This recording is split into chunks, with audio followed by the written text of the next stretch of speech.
Olivia Blake is Labour MP for Sheffield Hallam. She joins me now. Olivia Blake, do we know why it was possible to do this deal so much more quickly with South Yorkshire than it was with Greater Manchester?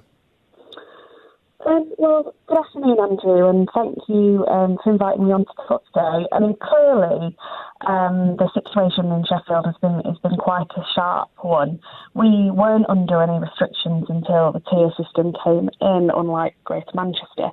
So, you know, the cases that we've seen rising in the over 60s in particular have been of great concern. The financial deal, which of course is what broke the chances of a deal with Manchester, the financial deal is about 11 million for extra test and trace and around 30 million to help business support it. For a big region, it doesn't sound a lot. I mean, yeah. So I think we were hoping that we would be able to get a bit more out of government in terms of support for people's income. Unfortunately, that is what we have ended up with, which, you know, obviously is a respectable amount of money in terms of investment. But, you know, we know that it won't be enough to mitigate the impact of the new tier system on businesses and local people. So, you know, I think we'll continue to push and ask for more as we go forward. But it is right that these restrictions are coming in now in South Yorkshire. So you do think it's right? Because sometimes Andy Burnham, the Mayor of Greater Manchester, gave the impression that it wasn't just more money he wanted, money to look after his people, the people in the region. He sometimes gave the impression that he didn't really think Tier 3 was necessary at all. When the government leaked figures about hospital occupancy being high, he said it's about normal for this time of year, as it was in 2019. You think, Olivia Blake, from what I think you said there, was that you did have to move to tougher restrictions? Yeah, I mean, obviously the situation on the ground in Sheffield and Manchester are very different. But, you know, we have seen in the last 10 days a doubling of patients going in with COVID. And if that continues every week up until Christmas, then we'll be in a real difficult position. So this really is about protecting our local NHS system in the run-up to Christmas, but also about getting on top of that virus.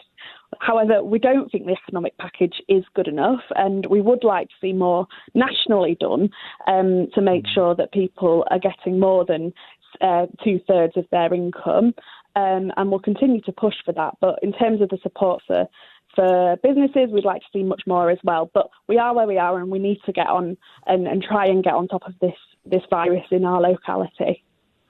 The Prime Minister said that when you go into Tier 3, this applies to everybody covered by it, that you're in for 28 days and then the situation is reviewed.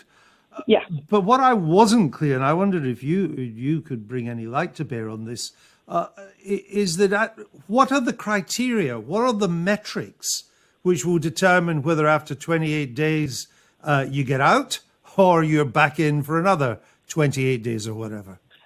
Well, I think that's the question that we're all kind of asking ourselves, and I don't think the government have been clear enough on that.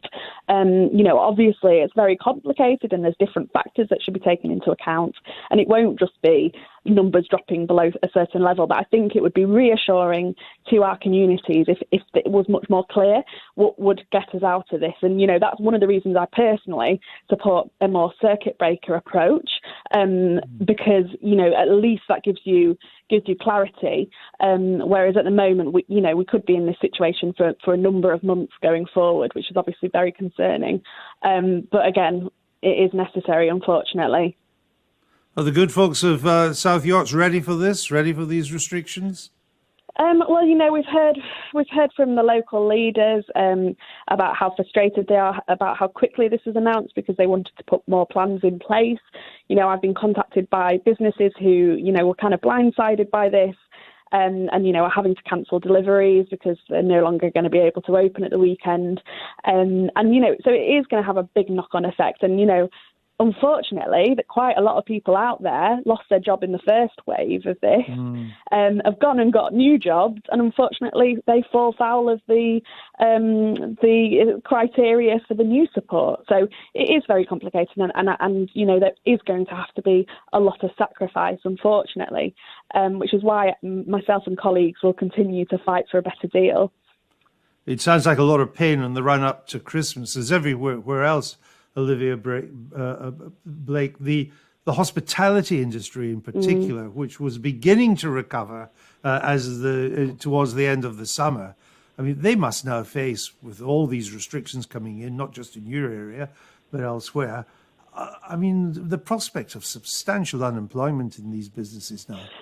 No, absolutely. And, we're seeing the end of the first furlough scheme, and the new scheme just isn't up to standard. And, a lot of employers are saying to me that they simply cannot afford the third of the wages whilst their outgoings are still going on. For example, the payments that they have to give out monthly to watch football in their venues is, thousands of pounds in some situations. The rent, everything is kind of having a massive impact on their bottom line if they're closed and unable to open. So I really feel for kind of those wet-led kind of businesses, but also, wedding receptions, banqueting, Christmas is absolutely the time when the majority of their kind of turnover and profit kind of comes. So, a lot of people rely on a good Christmas period to be able to manage running a smaller business. So, it is going to have a big devastating effect. And I think we've got to be honest and open about that. But, we absolutely need to see more action, particularly on hospitality, from this government to support it as a sector, because, quite often it's the lowest paid who work in these industries, and we need to see much more support and a much better support network, and so less people can fall through the gap. And it was the point Andy Burnham was making yesterday, that it's the lowest paid and the poorest who suffer most with these restrictions. Just for clarification, to get clear, if you're now in Tier 3, does that mean that the people of South Yorkshire are effectively now quarantined into South Yorkshire for 28 days? Well, we tried to get clarity on this today about whether or not you can leave and or remain in your area, and obviously the border of South Yorkshire isn't necessarily in people's minds. Local government borders are not firm ones, so it is going to be very complicated. And we know that people work out of area, and the restrictions don't stop people travelling for work. If they are able to avoid travelling, then that's ideal. So, it's the best way I can kind of think of framing it is that if you live in an area with restrictions, those restrictions follow you. So if you go to a different area because you have to, you're not allowed to do anything that you would be doing in a Tier 2 area if you're a Tier 3 resident. So you behave as if you're still in the Tier 3 area? Yes. Right.